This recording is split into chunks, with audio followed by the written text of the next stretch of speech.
Radio Respect starts right now.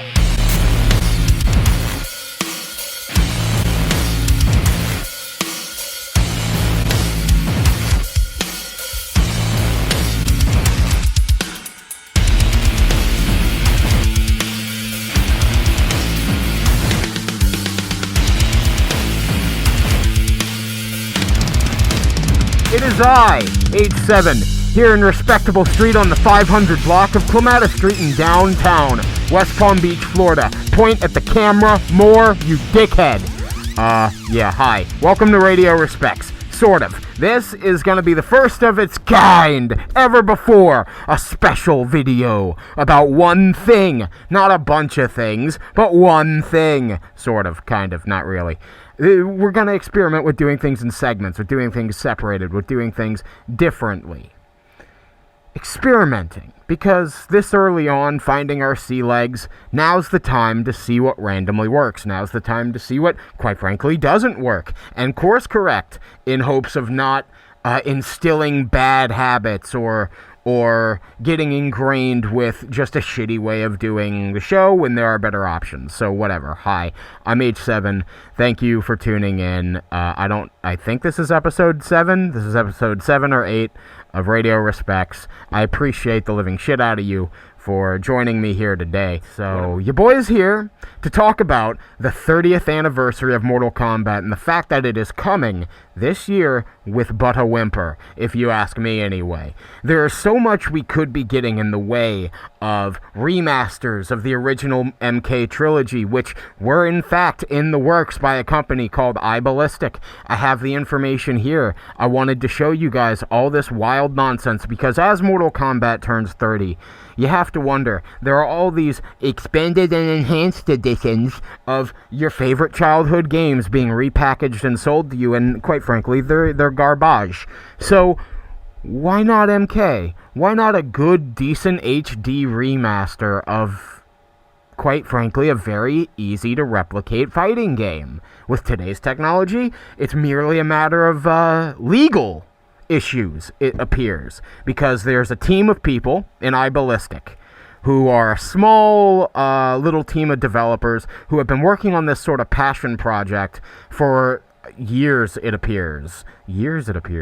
And there's now a petition on change.org to try and change the minds of Warner Brothers execs, or quite frankly, since it's now Warner Brothers Discovery, the person that originally shot down and in the works Mortal Kombat trilogy, whoever this higher up at Warner Brothers Interactive was, because it wasn't Ed Boon. Ed Boon was on board with all of this. And iBallistic had multiple meetings with Warner Brothers, and it was looking good for a period in time. They got not a green light, but a yellow light, where things were looking okay. Things were looking really good. Things were looking okay. Until, out of nowhere, iBallistic was made aware that due to their inexperience, Warner Brothers is unsure, uneasy, not comfortable with them handling iBallistic, this company, this ultimately unknown small developer, trusting them with the honor of remaking MK Trilogy. Now, is that to say that they already had another company in the works doing the thing, making a HD remaster? For a long time, it was thought not, but it appears they were also. Warner Brothers was already having. Wow, keep bumping the mic. Classic. Somebody needs to do a supercut of me bumping the mic. There's now information that's come out in recent months that proves that Warner Brothers was indeed having multiple versions of the Mortal Kombat trilogy remastered by different teams and sort of not telling the other about one another. Everyone was sort of operating in the dark, it appears. So here's where we're at. I would like to sort of point everyone's attention here, because not only was iBallistic's lack thereof of experience, which was the case, is not the case now. They've been doing all kinds of stuff. They're more than qualified to do this, and have in recent years proven as much, in my humble opinion. But here's basically what went down. So iBallistic are a team of Mortal Kombat fans who approached the series creator Ed Boon back in 2016 to recreate the game in HD.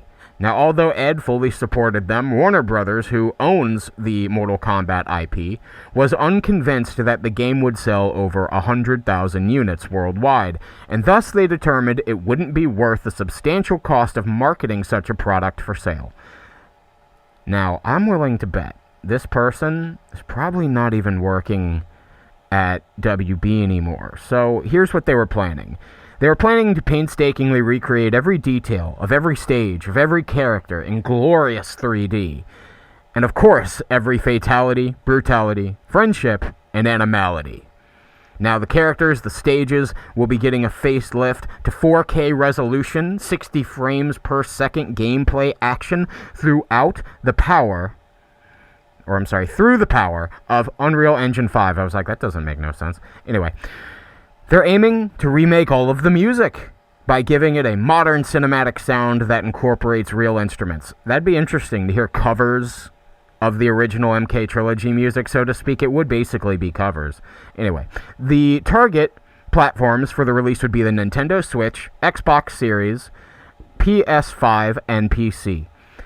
We anticipate the cost would be $39.99, that's their rough estimate for market value, and it would include everything the original MK Trilogy had, plus the standard online matchmaking and worldwide leaderboards. Interesting. I could get on board with that. If you want to make this remake happen, please show your support by signing this petition, of which I will have linked in this video's description.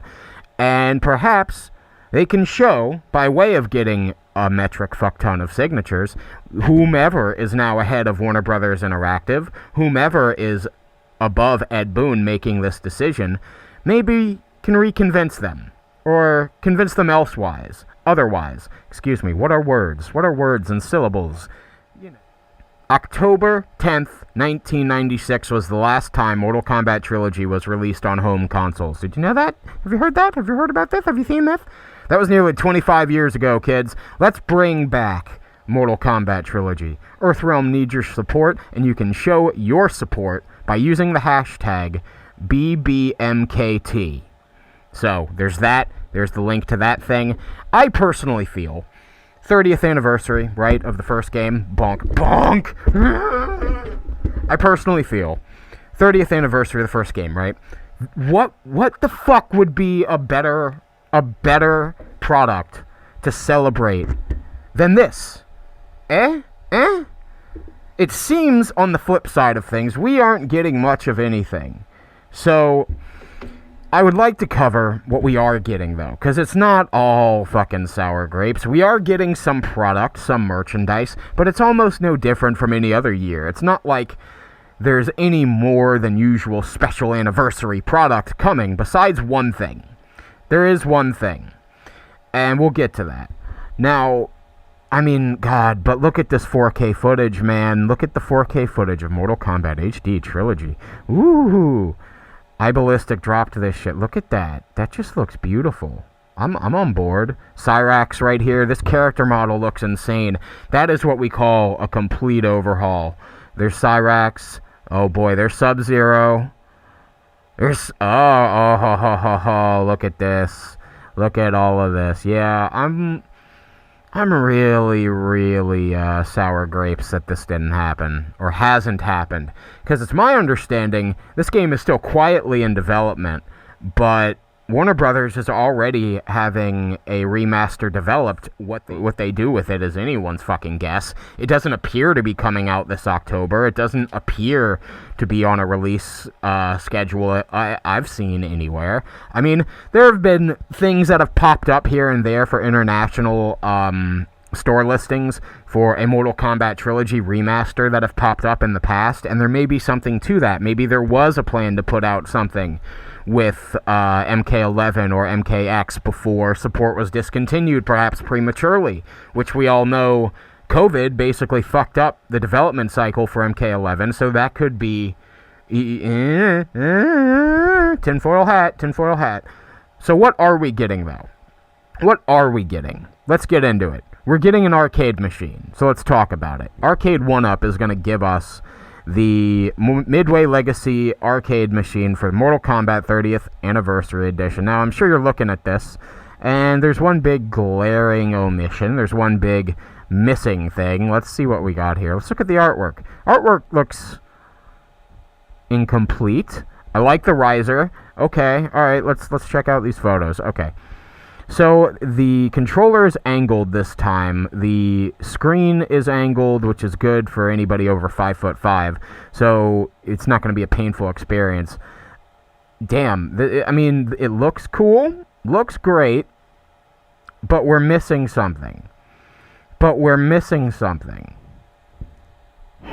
Okay.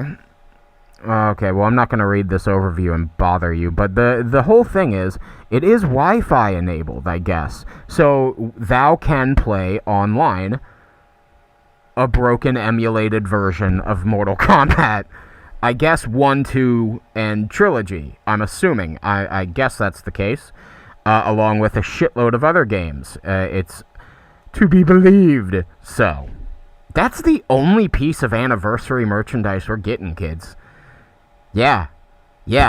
We are getting more MK merch. We are getting more things.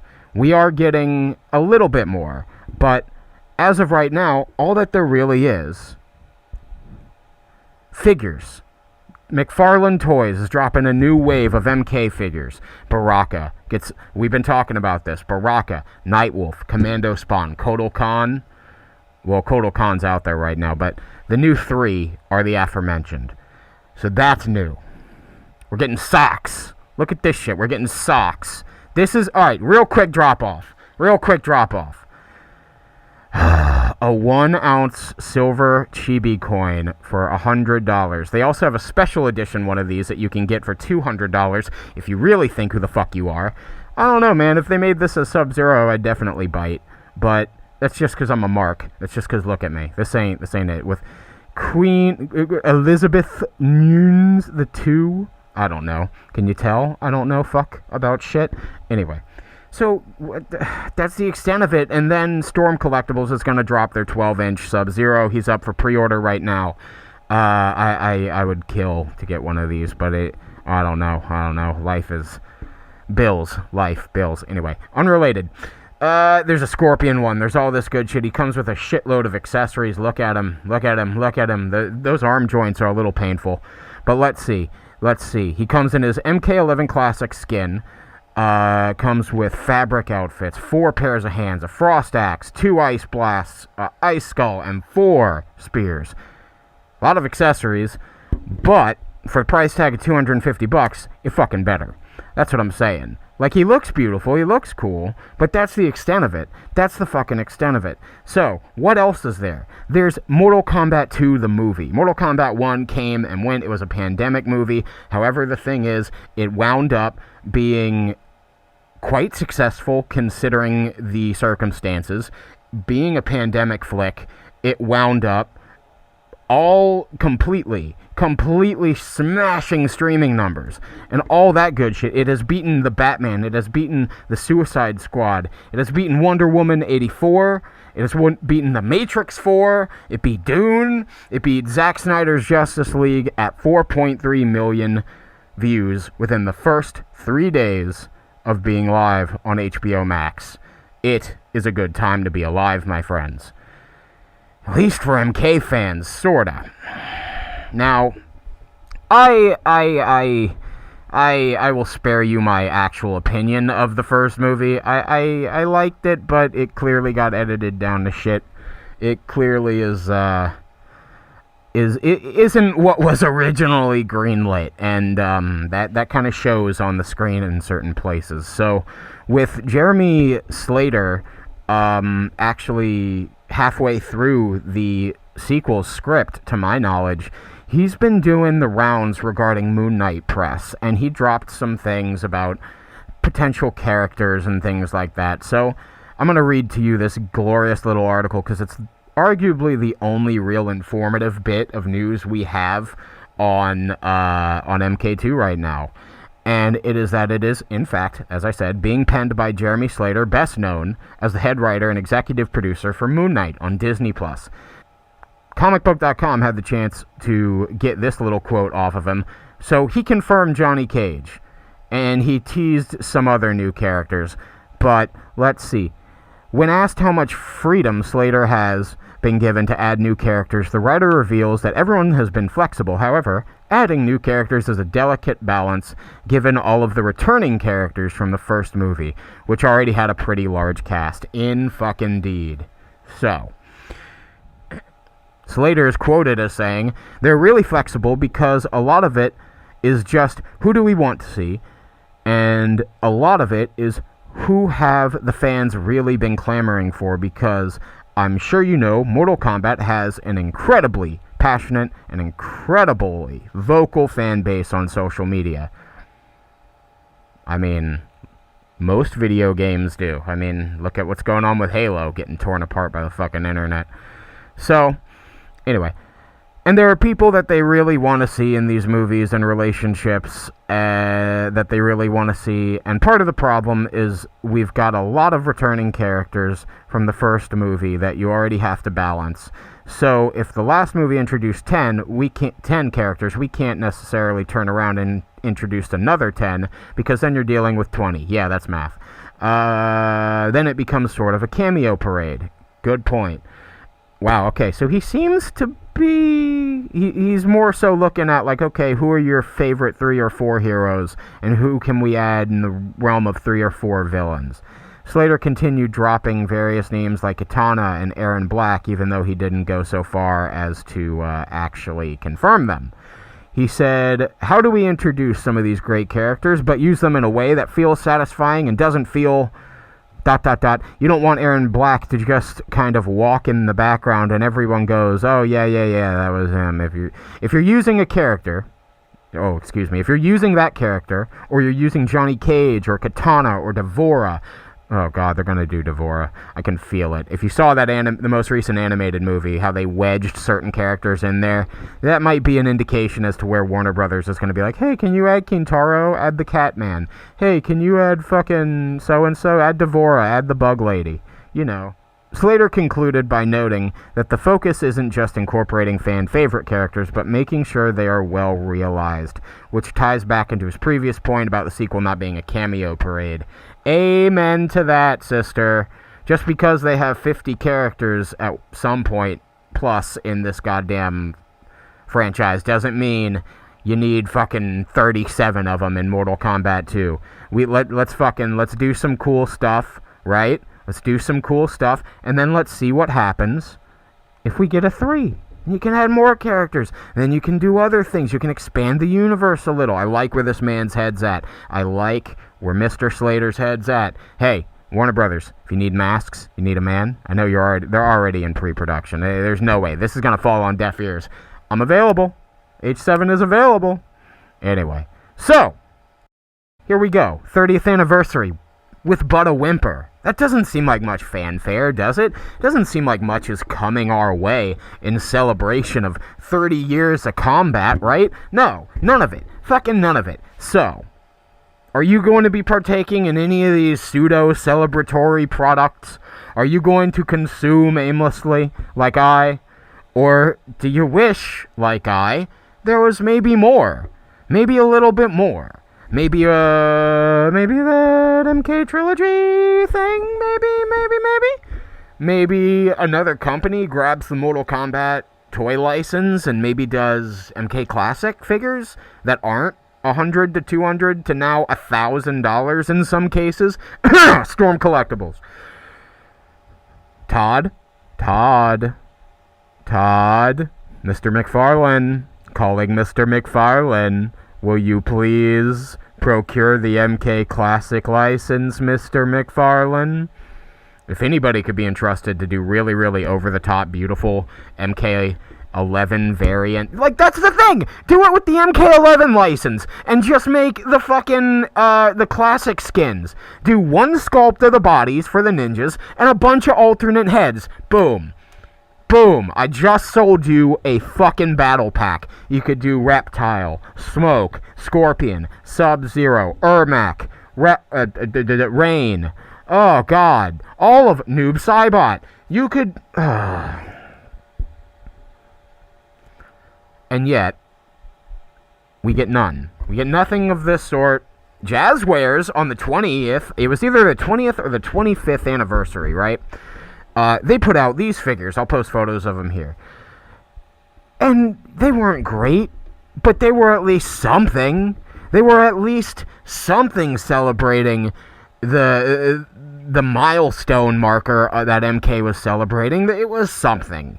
And it doesn't feel like we're getting much of anything. I've been passionately egging on McFarlane Toys to further the MK11 license. I firmly believe I'm partially the reason why Noob and Cabal got released literally right next to one another, because I incessantly made this social media push to just Noob and Cabal please, Noob and Cabal please, Noob and Cabal please, Noob and Cabal please on every Mortal Kombat post they would make, and dozens of people would like these things.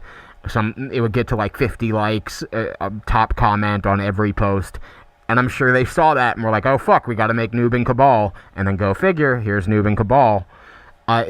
Cool stuff.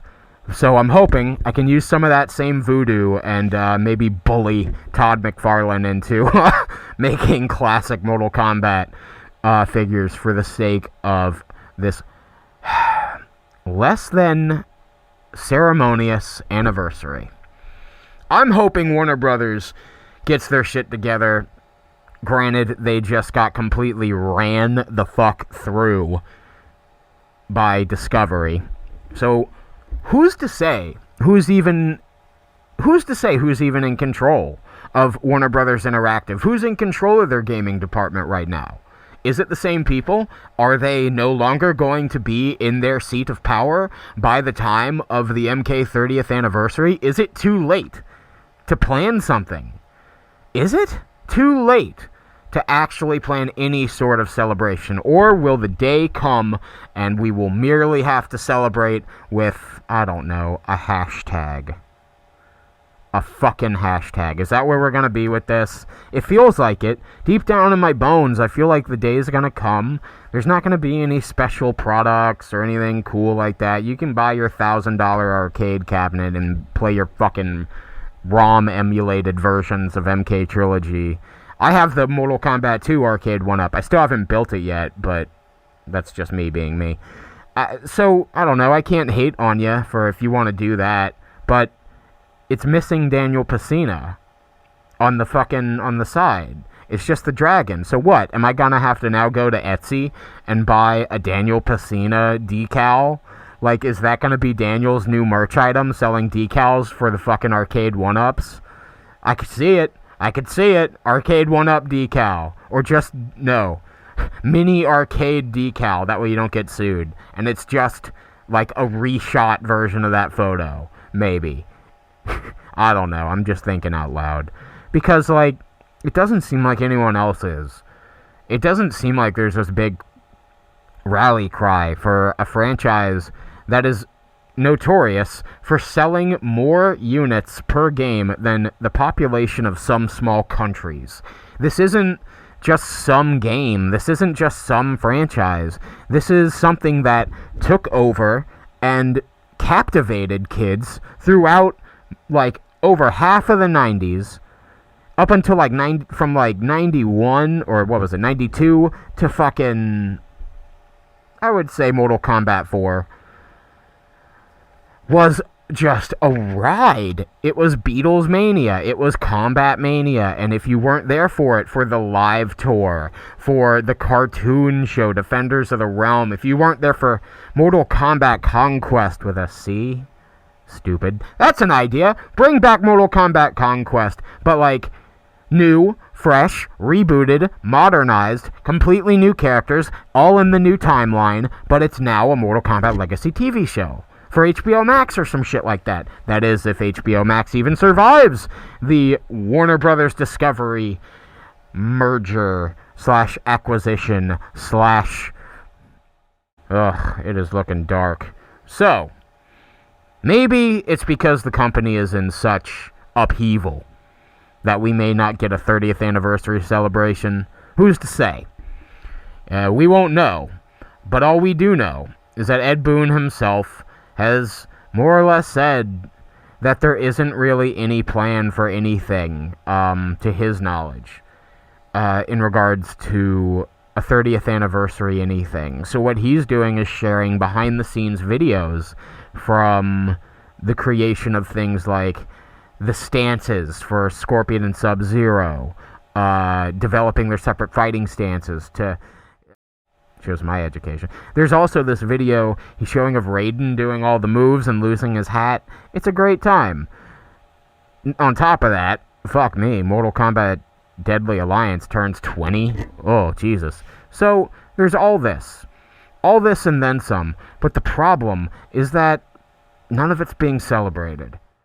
Maybe we all can make a little bit of noise to show Warner Brothers, hey, there is far more love for this fucking property than you are giving it credit for. Than you are giving any sort of credit for it having. Let's maybe do something. Little bit of news. I got one little bit of news to cap off this show with. We're going to call this a quick one. We've been talking to you about how Blind Faith Productions was recently started, a subsidiary, a sort of sister company, a production company of Marvel Studios, Marvel Entertainment, Blind Faith Productions. What could that mean? What could that mean? Well, it's more or less been confirmed. Daredevil, the Netflix series, is being revived and continued, not rebooted, but continued for Disney Plus by these two relatively suspect writers that have very questionable writing credits. So that's got me a little nervous. I don't want to get my hopes up, but it has more or less been confirmed that Daredevil is going to be coming back, is going to pick up where Season 3 left off, which means, spoiler alert for a fucking ancient show, Bullseye, fingers fucking crossed, and now MCU connectivity, because Matt Murdock, Spider-Man, just introduced him to a whole new world of people that didn't fucking know anything about the Daredevil shows. I'm dating one of those people.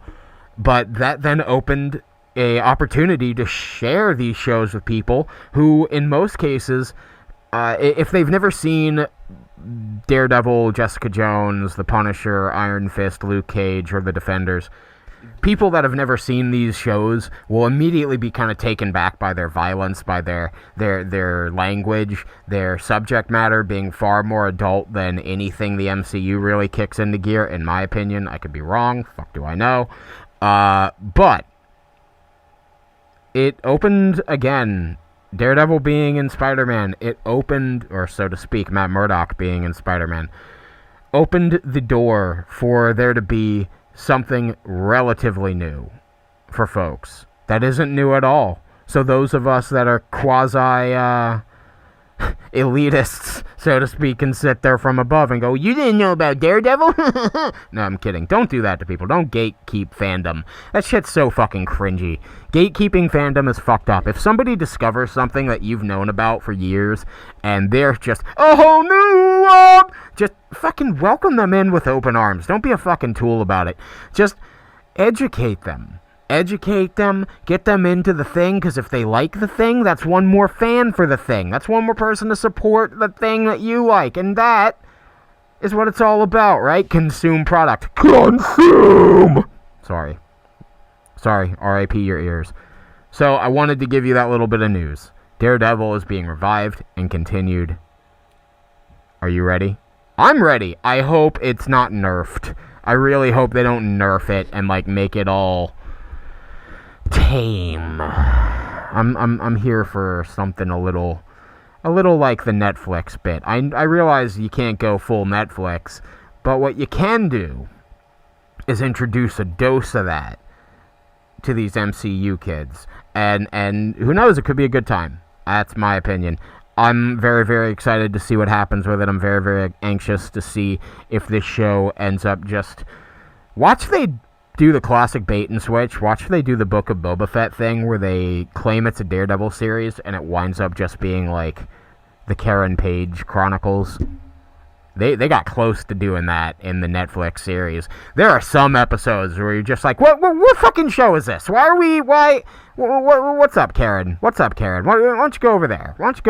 We love you, but we don't need massive story arc surrounding around why you're a terrible person and why you're living with guilt and all that. We're all living with guilt. We're all quasi-terrible people in the realm of Hell's Kitchen in this pseudo-MCU where we can reference them, but they won't reference us. Hopefully it's not that. Nonetheless, we'll see. We'll see.